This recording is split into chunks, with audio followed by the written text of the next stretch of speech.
Real estate മേഖലയിൽ വലിയ മാറ്റങ്ങളാണ് സംഭവിച്ചുകൊണ്ടിരിക്കുന്നത്. ഇപ്പോൾ ദുബായിൽ ഞാൻ ഇടയ്ക്കിടയ്ക്ക് പോകും. ഇടയ്ക്കിടയ്ക്കല്ല, മിക്കവാറും പോകാറുള്ള ഒരാളാണ്. ഓരോ തവണ പോകുമ്പോഴും ദുബായിൽ ഭയങ്കര മാറ്റങ്ങളാണ്. നമുക്ക് പല സ്ഥലത്തും ഇങ്ങനെ മാറി മാറി ഉള്ള കാഴ്ചകളാണ് കാണുന്നത്, സംഭവങ്ങളൊക്കെ.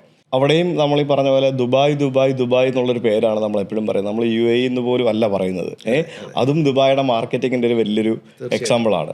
ദുബായ് ദുബായ് എന്നാണ് പറയുന്നത്. നമ്മൾ അബുദാബി പറയുന്നില്ല, അല്ലെങ്കിൽ റാസൽ ഖൈമ പറയുന്നില്ല, ഉമ്മൽ ഖൈം പറയുന്നില്ല, വേറെ പല എമിറേറ്റ്സുകളും ഉണ്ട്.